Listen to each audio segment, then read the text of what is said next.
Friends, welcome back to Mazhathulli creations. ഈ channel നിങ്ങൾ ആദ്യമായിട്ടാണ് കാണുന്നതെങ്കിൽ സബ്സ്ക്രൈബ് ചെയ്യാൻ മറക്കല്ലേ. ജീവൻ സുജാതയെ വിളിച്ച് നിത്യയുടെ ഒരു ഫോട്ടോ വേണമെന്ന് ആവശ്യപ്പെടുന്നുണ്ട്. അതും പെട്ടെന്ന് തന്നെ വേണം.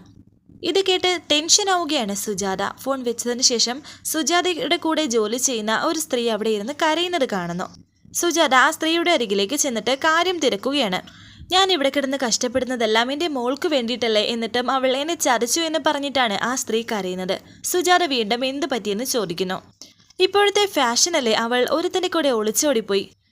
അവൾക്ക് എന്നോടൊന്ന് പറയാമല്ലോ, എനിക്കൊരാളെ ഇഷ്ടമാണെന്ന്, ഞാൻ എൻ്റെ കല്യാണം നടത്തി തരണമെന്ന്. നമ്മൾ മണ്ടന്മാരാണ്, നമ്മൾ വെറുതെ മക്കളെ സ്നേഹിച്ചു കൊണ്ടിരിക്കും.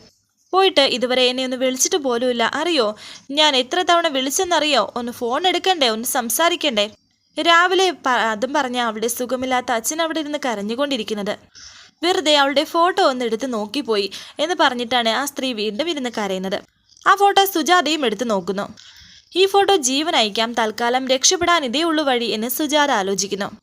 ഇവരിപ്പോൾ എവിടെയാണെന്ന് വല്ല ധാരണയുമുണ്ടോ എന്ന് സുജാത ചോദിക്കുമ്പോൾ ആ സ്ത്രീ പറയുന്നു, എവിടെയോ ദൂരെയാണ്, അത് മാത്രമേ എനിക്കിപ്പോൾ അറിയാവൂ. അങ്ങനെ ആ ഒരു ഫോട്ടോ സുജാതയുടെ ഫോണിലേക്ക് അയച്ചു. അതും ആ സ്ത്രീ അറിയാതെ തന്നെ. എന്നിട്ട് സുജാത ആ സ്ത്രീയെ സമാധാനിപ്പിക്കുകയാണ്. ഈശ്വര, എന്നോട് ക്ഷമിക്കണേ, തൽക്കാലം ജീവനെ അടക്കി നിർത്താൻ എൻ്റെ കയ്യിൽ വേറെ മാർഗമില്ല. ഈ ഫോട്ടോ അവൻ അയച്ചു കൊടുക്കാം. ഇവളെ എന്തായാലും അവൻ ഒരിക്കലും കണ്ടെത്തില്ല എന്നൊക്കെ വിചാരിച്ചുകൊണ്ടാണ് സുജാത ആ ഫോട്ടോ ജീവൻ്റെ ഫോണിലേക്ക് അയക്കുന്നത്. ജീവൻ നിത്യയാണെന്ന് കരുതി ആ ഫോട്ടോ കാണുന്നു. എന്നിട്ട് ഉടൻ തന്നെ അമ്മയെ വിളിക്കുന്നുണ്ട്.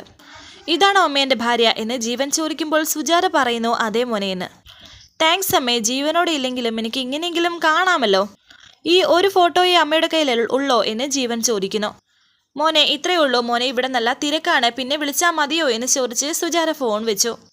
ആ കുട്ടിയുടെ ഫോട്ടോ വീണ്ടും എടുത്ത് നോക്കുകയാണ് ജീവൻ. എൻ്റെ ഭാര്യ മരിച്ചിട്ടില്ല, ഇതാണ് എൻ്റെ ഭാര്യയെങ്കിൽ അവളെ ഞാൻ കണ്ടെത്തും. അമ്മയുടെ മുന്നിൽ ഞാൻ കൊണ്ടുപോയി നിർത്തും. പിന്നീട് കാണിക്കുന്നത് അമ്മാവൻ വെള്ളം ഒഴിച്ചുകൊണ്ടിരിക്കുകയാണ് ചെടികൾക്ക്. കുറച്ചു നേരം ഒഴിച്ചപ്പോഴത്തേക്കും വെള്ളം തീർന്നു പോകുന്നു. സുജാത ആ സമയത്താണ് അവിടേക്ക് വന്നത്. ഇന്ന് വന്ന പയ്യന്റെ കാര്യം എന്തായെന്ന് അദ്ദേഹം ചോദിക്കുമ്പോൾ സുജാത പറയുന്നു, അത് നടക്കില്ല രാമകൃഷ്ണേട്ടാ. അതെന്ത് പറ്റിയെന്ന് അമ്മാവൻ വീണ്ടും ചോദിക്കുന്നു. വിവാഹം കഴിക്കുകയാണെങ്കിൽ ഭർത്താവിൻ്റെ വീട്ടിലേക്ക് ചെല്ലുമ്പോൾ ആദ്യം കൂടെ ഉണ്ടാകണമെന്ന് അവൾ വാശി പിടിച്ചു. ആർക്കാണ് അങ്ങനെ ഒരു കാര്യം സമ്മതിച്ചു കൊടുക്കാൻ കഴിയുന്നത്? ആദിക്കും പത്മയ്ക്കും പരസ്പരം പിരിയാൻ കഴിയുമെന്ന് തോന്നുന്നില്ല. അപ്പോൾ പിന്നെ എന്ത് ചെയ്യാനായെന്ന് സുജാത. ഹരിയുടെ കാര്യവും അത് തന്നെയാണ്. കല്യാണ കാര്യം പറയുമ്പോൾ കല്യാണിയുടെ കാര്യം പറഞ്ഞാണ് അവൻ ഒഴിഞ്ഞു മാറുന്നത്. കല്യാണിയെ മോളെ പോലെ കാണുന്ന ഒരാൾ ജീവിതത്തിലേക്ക് വരട്ടെ എന്ന് അവനും പറയുന്നത്. സുജാതെ, ഇതിനൊരു പരിഹാരം നമ്മൾ ആഗ്രഹിച്ച കാര്യം നടത്തുക എന്നതാണ്, ശരിയല്ലേ എന്ന് അവൻ ചോദിക്കുന്നു. ഹരിയും ടീച്ചറും കല്യാണം കഴിക്കുകയാണെങ്കിൽ സന്തോഷത്തോടെ ആദ്യം കല്യാണിയും അവർ മക്കളായി സ്വീകരിക്കും, ശരിയല്ലേ? ഒന്നും അറിയാത്തവർ പുറത്തുനിന്ന് വരുന്നതിനേക്കാൾ നല്ലത് എല്ലാം അറിയുന്ന അവർ ഒന്നാകുന്നതല്ലേ? ഇത് കേട്ട് സുജാത പറയുന്നു, ഒളിഞ്ഞും തെളിഞ്ഞും ഞാൻ പലതവണ അതിൻ്റെ കാര്യം സൂചിപ്പിച്ച് നോക്കിയതാണ്, പക്ഷേ അവൾ അടുക്കുന്നില്ല. രാമകൃഷ്ണേട്ടൻ അവളോടൊന്ന് പറഞ്ഞു കൊടുക്കാമോ എന്ന് സുജാത ചോദിക്കുന്നു. അവളും എൻ്റെ മോളല്ലേ, ഇത്രയും സന്തോഷമുള്ള കാര്യം എൻ്റെ മോളോട് സംസാരിക്കാൻ ഞാൻ എന്തിനാ മടിക്കുന്നത് എന്ന് അമ്മാവൻ പറയുന്നു. ഇങ്ങനൊരു വിവാഹം നടക്കുകയാണെങ്കിൽ അവൾ എൻ്റെ അടുത്ത് തന്നെ ഉണ്ടാകും. ഹരിയെ ഞങ്ങൾക്ക് എല്ലാവർക്കും ഇഷ്ടവുമാണ് എന്ന് സുജാതയും പറയുന്നുണ്ട്. ശേഷം കാണിക്കുന്നത് ആദിയും നിത്യയും അരികിലിരിക്കുകയാണ്. അവരിങ്ങനെ സംസാരിച്ചിരിക്കുമ്പോൾ നിത്യയുടെ ഒരു കാര്യം ചോദിക്കട്ടെ എന്ന് പറയുന്നുണ്ട് ആദി. എല്ലാവരും കൂടി നിർബന്ധിച്ചാൽ നിത്യാമ്മ കല്യാണം കഴിക്കും, എന്നിട്ട് എന്നെ ഒറ്റയ്ക്കാക്കിയിട്ട് പോവുമോ? എനിക്ക് നിത്യാമ്മ ഇല്ലാണ്ട് പറ്റില്ല. നിത്യാമ്മ പോയാൽ ഞാനും കൂടെ വരും എന്നൊക്കെ പറയുമ്പോൾ നിത്യ പറയുന്നുണ്ട്, മിണ്ടാതിരിക്കുക, വെറുതെ ഓരോന്ന് പറയണ്ട. നിത്യാമ്മ എങ്ങോട്ടാ പോകുന്നത്? അവരുടെ മുന്നിൽ നിത്യാമ്മ പറഞ്ഞത് മോൻ കേട്ടതല്ലേ, എനിക്ക് ഒരിടത്തേക്കും പോകണ്ട, അങ്ങനെ ഒരു കല്യാണവും വേണ്ട. ആദ്യം മോൻ എന്നും എൻ്റെ കൂടെ തന്നെ ഉണ്ടാകുമെന്നും പറയുന്നുണ്ട് നിത്യ. സുജാത ആ സമയം അവിടെ എത്തി, കൂടെ അമ്മാവനും. മോളെ, രാമകൃഷ്ണേട്ടനെ മോളോടെന്തോ സംസാരിക്കാനുണ്ടെന്ന് സുജാത. അല്ല, വേറൊന്നുമല്ല, ഇന്ന് വന്ന കുടുംബക്കാരുടെയൊക്കെ കാര്യങ്ങൾ സംസാരിക്കുകയായിരുന്നു. ഇവരുടെ സംസാരത്തിനിടയിൽ ആദ്യം ഹോംവർക്ക് ചെയ്യുവാണെങ്കിലും അവരുടെ സംസാരം ശ്രദ്ധിക്കുന്നുണ്ടായിരുന്നു. ഒരു കണക്കിന് ശരിയാണ്, ആദിമോനെയും കൊണ്ട് നാളെ അങ്ങോട്ട് ചെല്ലണമെന്ന് പറഞ്ഞാൽ അവർക്കതൊന്നും മനസ്സിലാവത്തില്ല. മനുഷ്യരുടെ സ്നേഹം മറ്റുള്ളവർക്ക് അളക്കാൻ സാധിക്കില്ലല്ലോ എന്നൊക്കെ അദ്ദേഹം പറയുന്നു. ഞാൻ മോക്ക് വേറൊരു ആലോചനയും കൊണ്ട് വന്നതാണെന്ന് പറയുമ്പോൾ അമ്മാവനും തുടങ്ങിയോ എന്ന് നിത്യ പറയുന്നു. അദ്ദേഹം പറയുന്നതെന്ന് കേൾക്കുന്ന സുജാത. അതെ, ഞാൻ ഈ പറയുന്നവൻ ആദിമോനെ സ്വന്തം മകനെ പോലെ സ്വീകരിക്കും. അയാൾക്ക് പിന്നെ ഒരു മകളും കൂടിയുണ്ട്. ആ മോളെയും ആദ്യം പോലെ കണ്ടാൽ മതിയെന്നും പറയുന്നു. ആരുടെ കാര്യം അമ്മാവൻ പറയുന്നത് എന്ന് നിത്യ. അത് പിന്നെ ഹരിയുടെ കാര്യമാണ്, അല്ലാതെ പിന്നെ ഞാൻ ആരുടെ കാര്യം പറയാനാ എന്ന് അമ്മാവൻ. നിങ്ങൾക്ക് പരസ്പരം അറിയാം, പിന്നെ നിങ്ങൾ നല്ല സുഹൃത്തുക്കളും അല്ലേ? എന്നാൽ പിന്നെ രണ്ട് കുഞ്ഞുങ്ങളുടെയും ഭാവി നോക്കി നിങ്ങൾക്ക് രണ്ടുപേർക്കും ഒന്നിച്ച് ജീവിച്ചുകൂടെ എന്ന് അദ്ദേഹം ചോദിക്കുമ്പോൾ നിത്യ മറുപടിയൊന്നും പറയുന്നില്ല. എന്നാൽ ഇത് കേട്ട് ആദിക്ക് ഒരുപാട് സന്തോഷമാകുന്നുണ്ടായിരുന്നു. എൻ്റെയും അഭിപ്രായം അതാണെന്ന് സുജാത. നിങ്ങൾക്കിതെന്താ പറ്റിയത്? ഹരിയും ഞാനും തമ്മിൽ പ്രണയമുണ്ടെന്ന് നിങ്ങൾക്ക് തോന്നിയോ എന്നെ സുജാത പറയുമ്പോൾ അമ്മാവൻ പറയുന്നു, അല്ല മോളെ, അങ്ങനെയൊന്നുമില്ല. ഞങ്ങൾ നല്ല സുഹൃത്തുക്കളാണ്. പരസ്പരം എന്തും പറയാനുള്ള സ്വാതന്ത്ര്യമുണ്ട്. പക്ഷേ എല്ലാ കാര്യങ്ങളും ചെന്ന് കല്യാണത്തിലല്ലല്ലോ അവസാനിക്കുന്നത്. കല്യാണിക്കൊരു അമ്മയെ അന്വേഷിച്ച് നടക്കേണ്ട കാര്യം എന്താ? കല്യാണിക്കൊരു അമ്മയുണ്ടല്ലോ. വീണ ഇപ്പോൾ അമ്മാവൻ്റെ വീട്ടിൽ തന്നെ ഉണ്ടല്ലോ. മോളെ, എല്ലാ കാര്യങ്ങളും അറിയാവുന്ന മോള് തന്നെയാണോ ഈ പറയുന്നത്? ഹരിയും വീണയും തമ്മിലുള്ള ജീവിതം എങ്ങനെയാണെന്ന് മോക്കറിയില്ലേ? നിത്യ പറയുന്നു, മനുഷ്യർക്ക് വീഴ്ച വരുമ്പോൾ നമുക്ക് എന്ത് ചെയ്യാൻ സാധിക്കും? പറഞ്ഞു തീർത്തി മുന്നോട്ട് പോകും. ഒരു പക്ഷേ വീണയുടെ തിരിച്ചുവരവിന് അങ്ങനെയൊരു കാര്യം ഉണ്ടെങ്കിലോ? അമ്മയൊന്ന് ആലോചിച്ച് നോക്കിക്കേ. ഹരിയുടെ വീട്ടിൽ കല്യാണി ഇവിടെ സ്വന്തം അമ്മയുണ്ട്, പ്രസവിച്ച അമ്മ. ഞാനതിന് പകരമാവൂ അമ്മേ?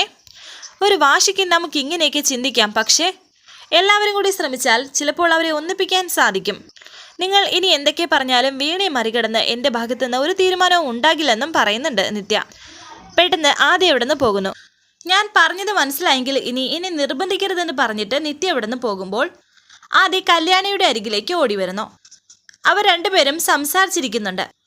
എന്തായാലും നമ്മുടെ രണ്ടുപേരുടെയും അമ്മയും അച്ഛനും കല്യാണം കഴിക്കില്ലെന്ന് ആദ്യം പറയുമ്പോൾ കല്യാണി പറയുന്നു, നമ്മുടെ രണ്ടുപേരുടെയും അച്ഛനും അമ്മയും കല്യാണം കഴിച്ചിരുന്നെങ്കിൽ നമുക്ക് അച്ഛനെയും അമ്മയും കിട്ടിയേനെയായിരുന്നു. എന്ത് രസമായിരിക്കും, എനിക്ക് ടീച്ചറമ്മ എന്ന് വിളിക്കാമായിരുന്നു എന്ന് കല്യാണി പറയുമ്പോൾ ആദ്യം പറയുന്നു, അമ്മയുടെ സ്വഭാവം എനിക്കറിയാം, അമ്മ ഒരിക്കലും സമ്മതിക്കില്ല. ഇവർ ഇരുന്ന് സംസാരിക്കുന്നത് വീണ ടെറസിൻ്റെ മുകളിൽ നിന്നും കേൾക്കുന്നുണ്ട്. ഞാനൊരു വഴി പറയട്ടെ. ഞാൻ ഇന്നാളെ ഒരു സിനിമയിൽ കണ്ടതാണ്. ഒരു അച്ഛനെയും അമ്മയെ ഒന്നിപ്പിക്കാൻ വേണ്ടി അവരുടെ കുട്ടികൾ നാട് വിട്ടുപോയി. നമുക്കും അങ്ങനെ ചെയ്താലോ എന്ന് കല്യാണി. അങ്ങനെ പോകാനോ? അങ്ങനെ പോയാൽ അമ്മ വിഷമിക്കില്ലേ എന്ന് ആദ്യം ചോദിക്കുമ്പോൾ കല്യാണി പറയുന്നുണ്ട്, കുറച്ച് വിഷമിക്കുമെന്ന്. നമുക്ക് ദൂരെയൊന്നും പോകണ്ട, അവരെ കല്യാണത്തിന് സമ്മതിച്ചിട്ടേ തിരിച്ചു വരുമെന്ന് പറഞ്ഞാൽ മതി. അതിന് നാട് വിട്ടു പോകാൻ പൈസ വേണ്ടേ? നമ്മുടെ കയ്യിൽ പൈസ എവിടുന്നാ എന്ന് ആദി. പൈസ എവിടെന്നെങ്കിലും ഒപ്പിക്കാനേ. എന്തായാലും അച്ഛനും ടീച്ചറും തമ്മിലുള്ള കല്യാണം നടക്കണം. അപ്പൂപ്പൻ കാശ് വെക്കുന്ന ഒരു സ്ഥലമുണ്ട്, നമുക്ക് അവിടെ നോക്കിയാലോ എന്ന് കല്യാണി. അമ്മൂമ്മ കാശ് വെക്കുന്ന ഒരു സ്ഥലമുണ്ട്, ഞാൻ അവിടെയും നോക്കാം എന്ന് ആദിയും പറയുന്നുണ്ട്. ഇത് കേട്ട് വീണ അവരുടെ അടുത്തേക്ക് വന്നു. പൈസ ഇല്ലെങ്കിൽ ഞാൻ തന്നാൽ മതിയോ? അല്ല, എന്താ രണ്ടുപേരുടെയും പ്ലാൻ എന്ന് വീണ ചോദിക്കുമ്പോൾ കല്യാണി പറയുന്നു, അത് ഞങ്ങൾ രണ്ടുപേരും മാത്രം അറിയുന്നതാണ്. ആയിക്കോട്ടെ, പക്ഷേ കാശിന് ആവശ്യമുണ്ടല്ലോ. അതെന്തെങ്കിലും നല്ല കാര്യത്തിലായിരിക്കുമെന്ന് എനിക്കറിയാം. അങ്ങനെ വീണ കുറച്ച് പണമെടുത്ത് കല്യാണിയുടെ കയ്യിലേക്ക് കൊടുക്കുന്നു. എന്നാൽ വേണ്ടെന്ന് പറയുകയാണ് കല്യാണി. പിടിക്ക്, എന്തെങ്കിലും നല്ല കാര്യത്തിനല്ലേ എന്നൊക്കെ വീണ പറയുന്നുണ്ട്. എന്നിട്ട് വീണ അവിടെ നിന്ന് പോകുന്നു. ആദി, എന്നാൽ നമുക്ക് പോയാലോ എന്ന് കല്യാണി പറയുമ്പോൾ നമ്മൾ പോയെന്നവരറിയണ്ടേ എന്ന് ആദിയും പറയുന്നുണ്ട്. എങ്കിൽ നമ്മൾ പോയ കാര്യം അറിയിക്കാൻ അവരെ ഒന്ന് മെസ്സേജ് അയച്ച് പറഞ്ഞാലോ എന്ന് കല്യാണി പറയുമ്പോൾ ഞാൻ പോയി ഫോൺ എടുത്തിട്ട് വരാം എന്ന് പറഞ്ഞ് ആദി പോകുന്നു. ആദ്യം പോയി ഫോൺ എടുത്തിട്ട് വരുന്നുണ്ട്. ഇതേ സമയം കല്യാണി പൈസ നോക്കുകയാണ്. വീണ ടെറസിന്റെ മുകളിൽ നിന്നും അത് കാണുന്നുണ്ടായിരുന്നു. ഇതിൽ നിന്ന് അമ്മയ്ക്കും ഹരിയങ്കിളിനും മെസ്സേജ് അയക്കണമെന്ന് പറഞ്ഞ് രണ്ടുപേർക്കും മെസ്സേജ് അയക്കുന്നു. എന്നിട്ട് ആ ഫോൺ കൊണ്ടുപോയി തിരിച്ചു വെക്കുകയാണ് ആദി. അങ്ങനെ പോകാമെന്ന് അവർ തീരുമാനമെടുക്കുന്നു. രണ്ടുപേരും അവിടെ നിന്ന് പോവുകയും ചെയ്യുന്നുണ്ട്. ടീച്ചറും അച്ഛനും കല്യാണം കഴിക്കാമെന്ന് പറയാതെ നമ്മൾ തിരിച്ചു വരില്ല, ഓക്കെ എന്ന് പറഞ്ഞിട്ടാണ് അവർ പോകുന്നത്. സന്തോഷത്തോടെ കണ്ടു നിൽക്കുകയാണ് വീണ. ശേഷം കാണിക്കുന്നത് നിത്യ ഫോണിൽ നോക്കുന്നു. ഒരു മെസ്സേജ് കണ്ട് ആ മെസ്സേജ് ആരയച്ചത്, എന്താണ് അയച്ചത് എന്ന് പറഞ്ഞിങ്ങനെ നോക്കുമ്പോൾ അതിൽ, അമ്മേ, ഞാനും കല്യാണിയും ഈ വീട് വിട്ട് പോവുകയാണ്. ഹരിയങ്കിളും അമ്മയും കല്യാണം കഴിക്കാൻ സമ്മതിക്കാതെ ഞങ്ങൾ തിരിച്ചു വരില്ല എന്നായിരുന്നു മെസ്സേജിൽ. ഇത് നോക്കുമ്പോൾ ടെൻഷൻ ആവുകയാണ് നിത്യ. എന്നിട്ട് ആദ്യം അവിടേക്ക് നിത്യ അന്വേഷിക്കുന്നുണ്ട്. ഇതേസമയം ഹരിയും ഇത് കാണുന്നു. ഹരി കല്യാണിയും അവിടേക്ക് അന്വേഷിക്കുന്നുണ്ട്. ഹരി അമ്മാവനോട് പറയുമ്പോൾ അമ്മാവൻ ടെൻഷനോട് പറയുന്നു, എടാ ഇനി നമ്മൾ എന്ത് ചെയ്യുമെന്ന്. പിള്ളേരത് എങ്ങോട്ടാ പോയിരിക്കുന്നതെന്ന് ചോദിക്കുന്നു. അറിയില്ല, അമ്മാവൻ വന്നേ എന്ന് പറഞ്ഞ് ഹരിയും അവിടേക്ക് അന്വേഷിക്കുന്നു. ഇതുപോലെ തന്നെ താഴെ എല്ലാവരും അന്വേഷിക്കുന്നു. ഇതുപോലെ മെസ്സേജ് വന്ന കാര്യം ഹരി നിത്യയോട് പറയുന്നു. സുജാത ആൻറ്റിയുടെ നമ്പറിൽ നിന്നാണ് വന്നിരിക്കുന്നത്. വളരെ ടെൻഷനാവുകയാണ് ഇപ്പോൾ എല്ലാവരും. വരാനിരിക്കുന്ന പൂർവ്വത്തിന് എപ്പിസോഡുമായി വീണ്ടും കാണാം. Thank you for watching. Please subscribe, like, share my channel.